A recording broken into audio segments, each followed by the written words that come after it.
லோகேஷ் மக்கள் மத்தியில பேசப்படுற ஒரே ஒரு விஷயம் என்னன்னா, இப்ப சமீப காலமா வரக்கூடிய படங்கள்ல இருக்க இயக்குனர்கள் இன்க்ளூடிங் லோகேஷ் கனகராஜ் படங்கள்ல வந்து ட்ரக் அபியூஸ் நிறைய இருக்கு, போதை கலாச்சாரத்துக்கு முக்கியத்துவம் கொடுக்கறதா சொல்லி பரவலான பேச்சு சார். இது நிறைய டாக்டர்ஸ் பேசியிருக்காங்க, அதை பத்தி மக்கள் நிறைய பேர் சொல்றாங்க.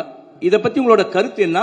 அதே மாதிரி இந்த மாதிரி ட்ரக் யூசேஜ வந்து படத்துல வந்து பிக்சரைஸ் பண்றது நல்லதா? அந்த சீன்ஸை வச்சுதான் படங்கள் ஓடுமா?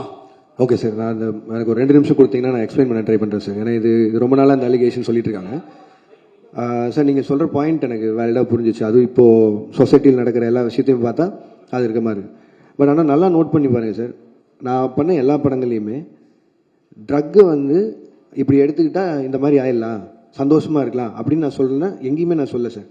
நான் கமர்ஷியல் படமே பண்ணாலும் அதில் நான் எனக்குன்னு ஒரு சொசைட்டி கன்சர்ன் இருக்குது சார். அதை மீறி நான் பண்ணதில்லை. நீங்கள் மாநகரம் எடுத்துட்டிங்கன்னா அதில் கடைசியில் அவர் சொல்லுவார், மனுஷங்க செய்கிற தப்புக்கு ஊரை கொத்த சொல்லி எந்த தப்பும் இல்லைன்னு. கைதி எடுத்துட்டிங்கன்னா கார்த்தி சாரும் சரி, மரியம் ஜார்ஜ் சாரும் சரி, கடைசியில் இது எத்தனையும் எரிச்சு தாண்டா போவோம், இந்த நாயகனால தான் உருப்படாமல் போகுதுங்கிற ஒரு வார்த்தையை சொல்லி தான் அதை மொத்தம் எரிப்பாங்க. நீங்கள் மாஸ்டரில் எடுத்துட்டிங்கனாலும் நான் இதையே தான் சொல்லியிருப்பேன். அது எப்படி 18 வயசு கீழே இந்த உனக்கு ஆகல நீ தேட்டருக்குள்ளே போகாதுன்னு சொல்கிற முடியுதோ, எப்படி வந்து சாராயமும் பீடியும் அவன் கையில் கிடைக்குதுன்னு. கமல் சாரை வச்சு இந்த ட்ரக் ஃப்ரீ சொசைட்டிக்கான மரியாதை என்ன, அது இப்படி ஆச்சுன்னா என்ன ஆகுங்கிறத அவங்க வச்சு சொல்லியிருக்கேன். இது என்னன்னா, எனக்கு கிடைச்ச ஹீரோஸ் மூலிமா எவ்வளோ தூரம் உறக்க இதை சொல்ல முடியுமோ அதை நான் சொல்லிகிட்டே தான் இருக்கேன். அதை நீங்கள் சொல்லணுன்னா ஒரு பாயிண்டில் இவ்வளோ ட்ரக்ஸ் இருக்குங்க. நான் கைதி படம் முடிக்கும்போது முதல்ல 900 கோடிக்கு ட்ரக்ஸ் மாட்டுமான்னு சொல்லியிருந்தாங்க. நான் ஷூட்டிங்கில் இருக்கும்போதே 20,000 கோடிக்கு ஒரு ஊரில் மாட்டுச்சு. ஸோ இது வந்து எதுவுமே நான் சொல்லி தரல. 20,000 கோடி நான் சொன்னது 900 கோடி தான் சொல்லியிருந்தேன். அப்படி பார்த்தாலும் கம்மி ரேஷியோவில் தான் சொல்லியிருந்தேன். இது இந்த சொசைட்டியே எவ்வளோ கஷ்டப்படுதுன்னு சொல்கிறேன் சார். இது மட்டும் இல்லை சார், என் சைடில் இதுக்கு நான் தான் பேசி ஆகணும். வெறுமனே இப்படி சொல்லிட்டு போயிடலாம், கமர்ஷியலாக வந்துட்டான் ட்ரக்ஸை வச்சு படம் பண்ணுறான் இல்லை சார். எவ்வளோ தூரம் சே நோ டு ட்ரக்ஸ் கேம்பெயினுக்கு நான் சப்போர்ட் பண்ணிட்டு இருக்கேன்னு எனக்கு தான் தெரியும். என் சைடில் அவ்வளோ கேம்பெயின்ஸ் நடந்துட்டு இருக்கு.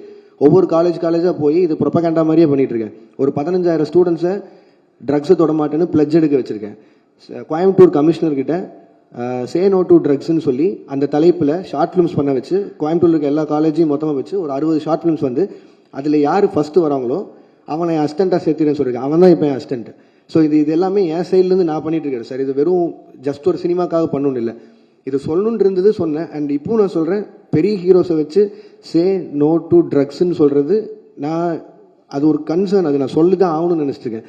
எஸ் சொல்ல நோ சொல்லியிருக்கேன். அதை எல்லாரும் உறக்க சொல்கிறாங்க, ஹீரோஸும் சேர்த்து. இந்த எல்சியூ உருவானதும் அதுதான். இதில் திட்டவட்டமாக கமல் சார் சொன்ன மாதிரி தான், ட்ரக்ஸு இந்த சொசைட்டிக்குள்ளே வேணான்னு தீவிரமாக இருக்கிற தீவிரவாதின்னு அவர் சொல்லியிருப்பார்ல, அதை தான் நானும் கமர்ஷியல் ஃபார்மேட்டில் சொல்ல ட்ரை பண்ணுறேன். பட் ஆனால் நான் என்ன சொன்னாலும் நல்லதை கேட்கவே மாட்டோம், நான் கெட்டதை மட்டும்தான் பார்ப்போன்னு சொல்லிட்டு தான் நானும் என்ன தான் சார் பண்ண முடியும். மேபி நான் பண்ணாமல் விட்டுறேன். அதனால பண்ணாமல் விட்டா சொசைட்டி மாறிடும்னா அது குட் தான். நான் அது பண்ண போகிறது இல்லை. Thank you sir.